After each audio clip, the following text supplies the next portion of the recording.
Assalamualaikum warahmatullahi wabarakatuh.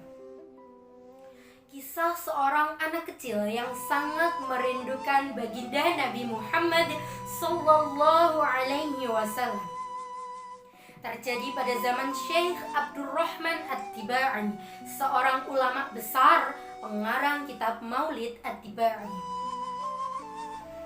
Dikisahkan, suatu hari Syekh At-Tibai bersama teman-temannya berkumpul di kota Zabid dan ingin melaksanakan perjalanan ke kota Madinah guna berziarah ke makam Rasulullah Sallallahu Alaihi Wasallam. Namun, saat di tengah perjalanan, Syekh At-Tibai terhentikan oleh seorang anak kecil berusia sekitar 8 tahun yang berkata seperti ini. "Wahai Syekh, izinkan aku untuk ikut dalam rombonganmu." Namun, perkataannya tidak diizinkan oleh Syekh At-Tibai lantaran perjalanannya yang sangat jauh memakan waktu hampir 2 minggu. Namun sang anak kecil pun tetap berkata, "Wahai Syekh, izinkan aku untuk ikut ke dalam rombonganmu." Dan Syekh At-Tibai pun bertanya, "Mengapa? Apa yang membuatmu sangat ingin ikut dalam rombonganku?" Dan anak kecil itu pun menjawab, "Percayalah Syekh, aku sangat amat merindukan Rasulullah dan ingin berziarah ke makam Rasulullah." Namun Syekh At-Tibai tetap tidak mengizinkannya. Setelah 2 minggu, tibalah Syekh At-Tibai dan rombongan di kota Madinah, tepatnya di depan makam Rasulullah Sallallahu Alaihi Wasallam. Syekh At-Tibai dibuat terheran-heran. Mengapa? Karena anak kecil yang beberapa minggu lalu menghentikannya kini berdiri di hadapannya. Bagaimana anak kecil ini bisa sampai di sini? Lalu beliau bertanya kepada anak kecil tersebut, "Bagaimana kau bisa sampai di tempat ini, wahai anak kecil?" Lalu anak kecil itu pun berkata, "Aku masuk ke dalam peti itu yang ikut ke dalam rombonganmu." Syekh pun menjawab, "Aku tidak heran kau masuk ke dalam peti itu. Yang aku herankan, selama 2 minggu kau makan dan minum dari mana?" Lalu sang anak kecil itu pun menjawab jawaban yang menggetarkan hati Syekh At-Tibai. "Ketahuilah Syekh, selama 2 minggu aku tidak merasakan lapar, tidak merasakan haus karena saking rindunya aku kepada Rasulullah Sallallahu Alaihi Wasallam."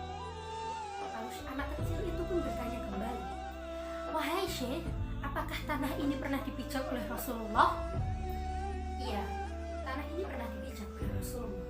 Lalu anak kecil itu mengambil tanah tersebut, menciumnya, dan seketika tubuhnya roboh ke tanah. Setelah dilihat oleh Syekh At-Tibai, anak kecil tersebut telah wafat. Inna lillahi wa inna ilaihi raji'un. Lalu jenazahnya dikebumikan di luar kota Madinah karena bukan merupakan orang Madinah.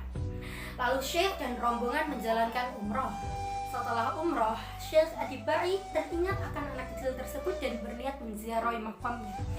Lagi dan lagi, Syekh At-Tibai dibuat terheran-heran oleh keadaan yang dilihatnya sekarang ini. Makam anak kecil tersebut yang semula berada di luar kota Madinah berangsur-angsur bergerak mendekati kota Madinah, tepatnya di dekat makam Rasulullah Sallallahu Alaihi Wasallam. Masya Allah. Menangislah Syekh At-Tibai dan berkata, "Wahai anak kecil, betapa mulianya engkau. Sewaktu kecil engkau sangat merindukan Rasulullah. Segala cara kau lakukan untuk dapat berziarah ke makam Rasulullah. Dan setelah wafat, kau pun tidak bisa dipisahkan oleh Rasulullah. Kau ingin selalu berada di dekat Rasulullah. Aku ini seorang imam, wahai as-sabi. Tetapi aku malu akan kecintaanmu, aku malu akan kerinduanmu terhadap baginda Nabi Muhammad Sallallahu Alaihi Wasallam. Aku cemburu melihat kecintaanmu kepada Nabi, aku cemburu melihat kerinduanmu kepada Nabi." Menangislah Syekh At-Tibai dan rombongannya.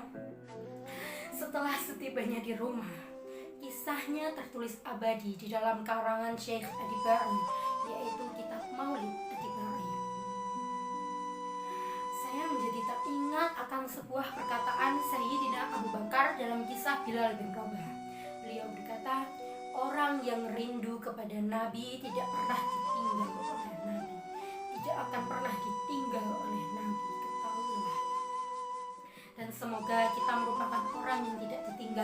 Nabi Muhammad Sallallahu Alaihi Wasallam. Dan semoga juga cerita ini dapat menginspirasi kita, mendorong kita untuk menambah kecintaan kita terhadap Nabi, menambah kerinduan kita kepada Nabi. Dan semoga orang-orang yang membaca ini tergerak hatinya untuk dapat mencintai Rasulullah Sallallahu Alaihi Wasallam. Saya Siska Mei Ardianti dari kelas 12 IPA 1. Wassalamualaikum warahmatullahi wabarakatuh.